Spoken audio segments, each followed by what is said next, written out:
Welcome to another edition of the Radio Coffee House Show, where Jesus meets coffee meets talk radio. And the next one starts right now. Hey, what's up everybody? Clint Armitage with the Radio Coffee House doing another Radio Road Show. I'm next to a river this time, and it is raining. And so you can probably hear the rain. I don't know if you can hear the wind or the rain, but it is raining. So we are doing this show anyways, and this episode is Nehemiah and the Prayer Challenge Part 6. We're going to get into some cool leadership models, some things that we can actually get directly from Nehemiah, the things that he did, awesome leadership that we get to see from Nehemiah in some major conflict. Like life or death, major conflict, massive, and it's a ton of it coming from all sides. He's able to handle it, and let's find out what he does. Let's do this. Okay, thanks for coming back. Again, my name is Clint Armitage. This is the Radio Coffee House, and it's another Radio Road Show as we are here recording next to a river, and we're getting into Nehemiah Part 6, just like the intro said. Nehemiah has a massive opposition that he has to deal with, and so we're going to see another great leadership model and talk about how he handles it all. Okay, so let's start out in verse 1, chapter 6. When the word came to Sanballat, Tobiah, Geshem the Arab, and the rest of our enemies that I had rebuilt the wall and not a gap was left in it, though up to that time I had not set the doors and the gates, Sanballat and Geshem sent me this message. Come, let us meet together in one of the villages on the plain of Ono. But they were scheming to harm me.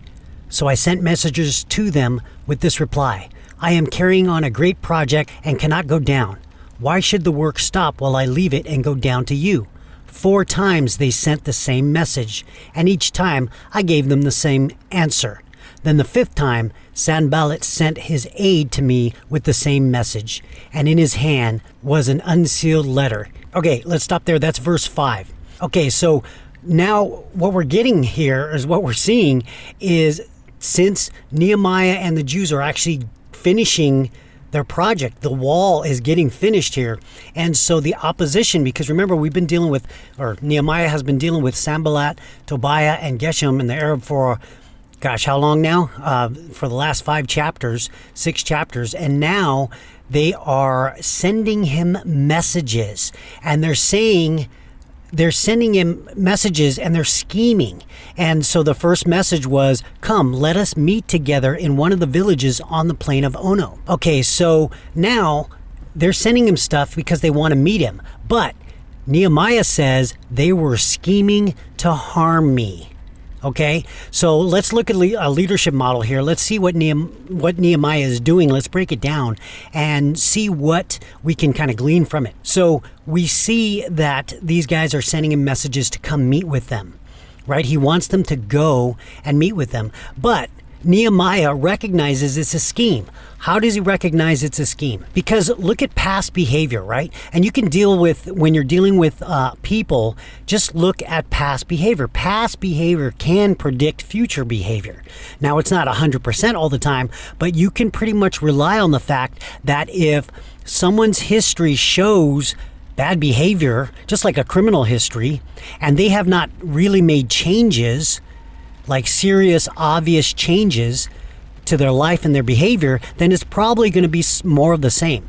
And so what Nehemiah is doing is he's looking at these messages, and they're saying, come meet with us. We want to meet with you here and get together, like they want to talk or something like that. But really, they're scheming. They want to hurt Nehemiah. We're going to find out a little bit later that it's really harmed Nehemiah, like physically. So what Nehemiah does is he recognizes, okay, these guys aren't for real. Why? Because their past behavior and its recent behavior, it hasn't changed over the last few chapters, right? They have continued to get more and more, dangerous, more and more scheming.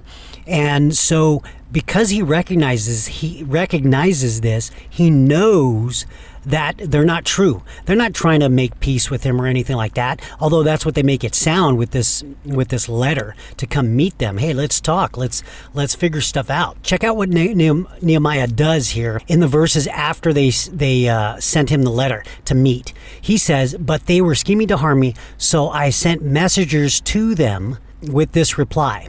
I am carrying a great project and cannot go down.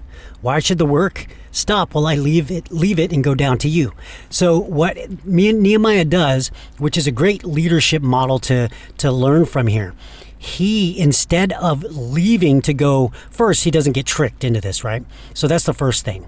Recognize who these people are that are trying to get over on you, because there are evil people in this world. Whether or not you're dealing with a Christian or non-Christian, it does not matter. Sometimes people just can get selfish. Even Christians can get selfish. I mean, even people that appear to be Christians may not be Christians. So you got to be careful no matter what, right? As a leader, when you're doing a project for God, because even some Christians can come against you, or some so-called Christians, I should say, because if they're truly Christians and they're not thinking about themselves, then they would actually understand and pray about some guidance with God before attacking Nehemiah here. But it's clear that they don't want to do any of that. And so we've got to be careful when we are hearing these people with this past behavior that has been negative towards Nehemiah and the Jews, and look at it. Recent history shows these guys are not going to do anything good, which again, they're trying to trick him. And so he's not falling for it. So that's the thing with this portion of the leadership model that we can kind of get information from or try to emulate, is be wary of people that are trying to get over, especially if you're trying to do something for God. Remember, when you're doing something for God, people are going to come after you. There is a spiritual world that we don't recognize. In the end, we know that God wins it all. But during that time does not mean that we're going to win every battle, especially if we make mistakes, okay? Because we could lose some battles, even though the end war we win the war, right? Because we know that God wins in the end. But the thing is we have to understand to make good decisions and be very intelligent and methodical in our leadership responsibilities and seeing these things that are going on. So like Nehemiah did right here. Okay. Again, past behavior can help predict future behavior if there is no obvious change. It's like a criminal history. A guy that has been a criminal for a long time and there is no obvious change, because there are people that make some real obvious changes and then you see it. And not only is it obvious changes, it's sustained changes. The behavior is modified dramatically and it lasts for a long period of time. So right there, you can start to put some trust in a person that has made major changes over a long period of time. Now, if it's not that, then I'd be wary. It still could be true, but I'd be wary and check it out. Okay. So again, that was something we can learn from Nehemiah right there. Now let's read on to see what else he says here. Okay. After verse 5, we're in verse 6 now. Remember that the fifth time that Sanballat sent another letter with the same message over and over and over again. So in verse 6 it says, "The unsealed letter in which was written, 'It is reported among the nations, and Geshem says it is true, that you and the Jews are plotting to revolt, and therefore you are building the wall. Moreover, according to these reports, you are about to become their king, and have even appointed prophets to make this proclamation about you in Jerusalem. There is a king in Judah. Now this report will get back to the king. So come, let us confer together.'" Okay, so we'll stop there for now. So you see what happens. They sent 4 messages to Nehemiah. Nehemiah just doesn't even deal with those first few messages because he knows what they're trying to do. They're trying to scheme. So he kind of denies those first 4 messages. He does send a messenger to tell him, hey, I'm doing a great work here. I'm doing a great project. I'm doing a project for God, and I can't be bothered with this stuff that you're telling me. So he doesn't even go. He doesn't even leave because, first of all, leadership model here. Not only is he understanding that they're scheming, but he also doesn't leave the project that the Lord has put him on. He doesn't get distracted by words by these little, hey, come meet me, these scheming plans of Sanballat and Tobiah and Geshem, what he does is he recognizes it, and then he says, hey, I'm not going to waste my time with that. I'm not going to go and waste my time to see if I can meet with these guys. I know they're up to no good. So he sends a messenger and says, yeah, I'm not coming. I've got some stuff to do, and I'm doing it for God. So don't bother me. That's what he says. Well, they send a fifth message, except this message is now a full-on lie. The message says, hey, we think, and he even named one source, Geshem, and then other reports, right? Unknown reports. And then this guy Geshem, who we already know is against Nehemiah. So in this message, it says, hey, we think, because what Geshem says and these other reports, that you basically want to become king. And so if you want to become king in Judah, then there's going to be some problems, right? Because we have King Artaxerxes, who's actually the king. And what is happening is they're trying to pull out all the stops here with a full-on lie about Nehemiah trying to stage a revolt against the king. And it's not true. Nehemiah says it is false. From the beginning of the story, we read that he was just trying to build a wall for his people because they have no protection, right? They're kind of lost. They all are supposed to come back to Jerusalem, and they have nowhere to live in protection, right? So they have nowhere to go without protection. So they need a wall to be built because, of course, not only the wall gets built, but then other living dwellings get built after all this. So this is the beginning of rebuilding Jerusalem here, is getting this wall up for protection. And then that's what Nehemiah is doing here. But with these guys now calling him out saying, hey, this is big. It looks like you're, from these reports we're getting, it looks like you want to be king. You want to stage a revolt. And then, so now this is the big lie. So let's see how Nehemiah handles it. Let's move on to verse 8. I sent him this reply. Nothing like that what you said is happening. You are just making it up out of your head. They were all trying to frighten us, thinking their hands will get too weak for the work, and it will not be completed. Okay, so we see how Nehemiah handles it. He sends them a message back. This time he actually replies with something because it's a full-on lie, right? And notice they're trying to do this like in a public way. They're trying to lie in a public way. This is the reason why we think that. Okay, let's go back to verse 5. This is what verse 5 says. Then the fifth time, Sanballat sent his aide to me with the same message, and in his hand an unsealed letter.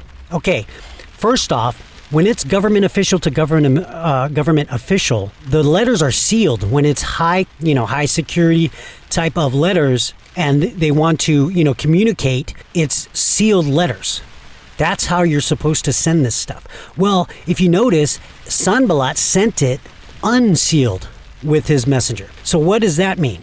Well, if you're sending something unsealed, that easily can be opened up by anybody so that the gossip train starts. And that's what I think Sanballat is trying to do here. That's what these guys are trying to do against Nehemiah by sending an unsealed letter. So you don't care that anybody sees it, which the messenger can see it, the messenger can tell someone else, he can hand it to someone to look at it before it even gets to Nehemiah. So that's the first issue that we see here, is that it's an unsealed letter. So he wants to make it public. He wants everybody to think that Nehemiah is trying to plot against the king and cause this revolt. So we already see that as a problem. So Nehemiah responds and basically says that, hey, you made that up, man. You totally made it up. But he doesn't go too much further than that. All he says is, that's wrong. You made it up. Nothing like that is happening.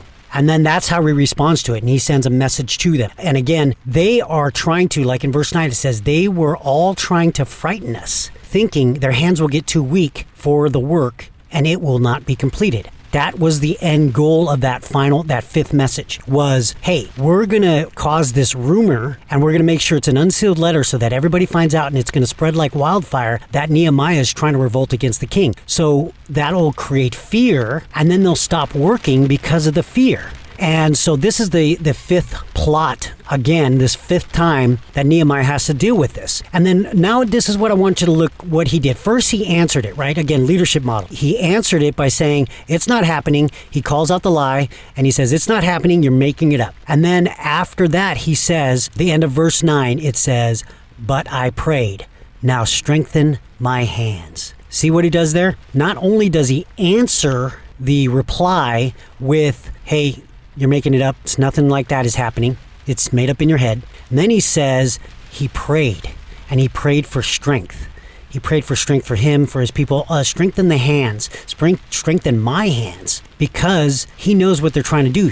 They're trying to weaken their hands. And so Nehemiah prays to God the exact opposite. Another prayer that we're learning from Nehemiah in leadership. You could see that Nehemiah prays constantly. Whenever he's involved in some type of conflict, and this is major conflict here, he is praying. Okay, verse 10, let's move on. One day, I went to the house of Shemaiah, son of Delaiah, the son of Mehetabel, who was shut in at his home. He said, let us meet in the house of God, inside the temple, and let us close the temple doors, because men are coming to kill you. By night they are coming to kill you. But I said, should a man like me run away?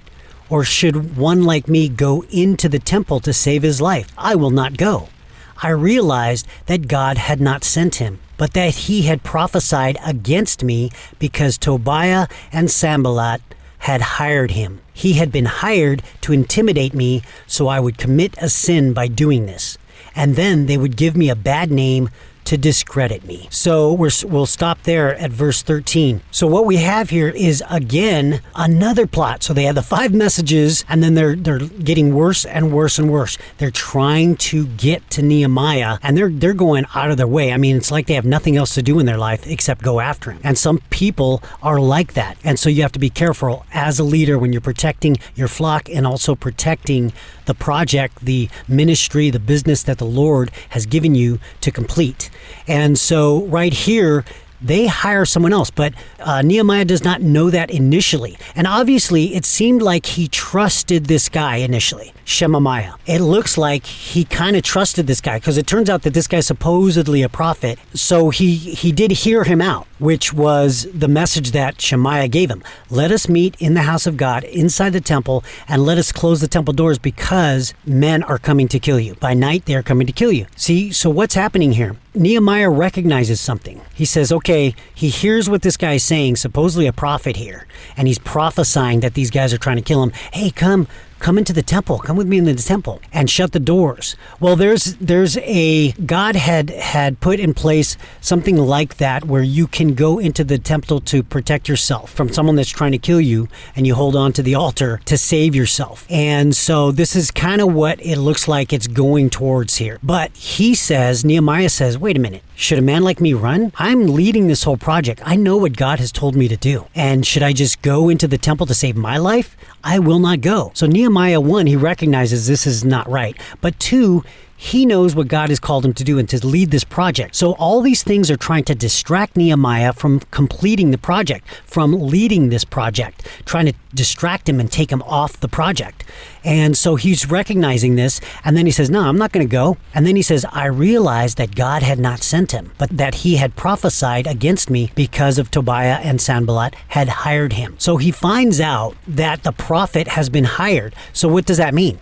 That means that now this dude's a false prophet. He's for hire. So he's not a prophet of God. So he's for hire. Nehemiah finds this out. And then he finds out that, he's trying to all do this to discredit me, because he'd commit a sin by going in there and doing this, because God's not called him to do that. So again, Nehemiah recognized it, did a great job here, and didn't fall for their trap to go into the temple and hide from these guys that are supposedly trying to kill him. Okay, they would probably try to kill him in the temple. Who knows? Okay, so now we got verse 14. We're gonna keep going here. Remember Tobiah and Sanballat. Oh my God, because of what they have done. Remember also the prophetess Noadiah and the rest of the prophets who have been trying to intimidate me. Okay, so there's obviously more than just the first prophet. There's a second one here, a prophetess, a female prophet here, Noadiah, and then the rest of the prophets. So it looks like there have been multiple prophets trying to get Nehemiah to do something he's not supposed to do. They're trying to intimidate him, is what he says there. But he recognizes it and he does well here. Okay, so let's move on to verse 15. Let's see what else is going on. So the wall was completed on the 25th of Elul in 52 days. When all our enemies heard about this, all the surrounding nations were afraid and lost their self-confidence because they realized that this work had been done with the help of our God. Okay, so Nehemiah continued on. He continued to lead the people, and because they were all working together, they were able to complete the task. They finished the wall in 52 days, and all the enemies heard about it, and all the surrounding nations were afraid and lost their self-confidence. You know, being able to do all this work with all this people, this is a God event here. This is a God-blessed event and project, because that is miraculous to be able to get it done that fast with that many people with all this opposition. That has to be God working through this here and through Nehemiah and through the people to get it done. All right, verse 17, here we go. Also, in those days, the nobles of Judah were sending many letters to Tobiah, and replies from Tobiah kept coming to them. For many in Judah were under oath to him, since he was a son-in-law to Shechaniah, son of Ara, and his son Jehohanan had married the daughter of Meshullam, son of Berechiah. Moreover, they kept reporting to me his good deeds and then telling him what I said. And Tobiah sent letters to intimidate me. Okay, that's the end of chapter 6 right there. So we see what happens here at the end here of this chapter. It's continuing, and they actually finish the wall, and then all the enemies actually are now afraid because they knew that they realized that the work had been done with the help of our God. God had helped them finish this work. I mean, obviously, in 52 days, with all those people, with all the opposition, it is God miraculously working through these people here. And then when Tobiah is continuing to get in the mix, right? Because he's married to someone within the Jews. So he's able to communicate and get the inside intel of what's going on because he has a person on the inside. And so that's what's happening. They're communicating to Tobiah. Tobiah is communicating back to him. They're telling Nehemiah, oh yeah, Tobiah's a good guy. Yeah, you could trust him. He has good deeds. He's doing all this good stuff. But Tobiah is continuing to send letters to intimidate Nehemiah. So we see that this is all a plot. Man, there is a massive swarm around Nehemiah. All this negative stuff, all these negative people, all these evil things happening, and all these evil people trying to intimidate Nehemiah and the people and intimidate what they're trying to do and stop the work. And it doesn't work. They finish it. They finish the wall in 52 days. They get it all done, and it doesn't stop them. But look at how much opposition comes. Another leadership model here. Imagine if Nehemiah either fell for the traps or was afraid and started backing off. If he would have backed off, if he would have been afraid, if he would have stepped back, been scared, what do you think would have happened with the project and all the people under Nehemiah? They would have done the same thing. Because he's their leader. He's the one they're looking to for courage. He's the one they're looking at going, hey, is God working through you, this guy? And God was working through this guy. And because Nehemiah was praying all the way throughout, every time he came into a conflict, he prayed. And then God gave him insight. God gave him information. God gave him strength. God gave him courage. And then he continued to push not only himself, but his people to finish the project that God has given. And so it did not happen. But imagine if he did fail, if he did falter. This project would have been stopped. Everybody would have gave up earlier, like 3 chapters ago. But they did not, because Nehemiah stood strong. He did not let them intimidate him. So in terms of the leadership model here, we find out a few things in this chapter. We find out that there's going to be conflict, more conflict, and sometimes to the point where they want to kill Nehemiah. But yet he stayed strong and he prayed throughout. And then not only that, he showed his courage to all his people when he dealt with the oncoming arrows being fired at him. So he had the faith. He was also able to show that God is with him, even through these major issues that are coming against him here. All right, well, that's it for chapter 6 or part 6 of Nehemiah and the prayer challenge. So I'm going to pray that the Lord bless you and keep you and continue to show his face to you so that you can have strength to fight through any type of evil that is coming at you, anything that is coming against you that you need to stand up for, that you need to have courage for, whether in your business, in your ministry, at work, any type of leadership position. I pray that God blesses you and strengthens you and gives you courage to continue through. My name is Clint Armitage. This is the Radio Coffee House doing the Radio Road Show. Until next time, God bless.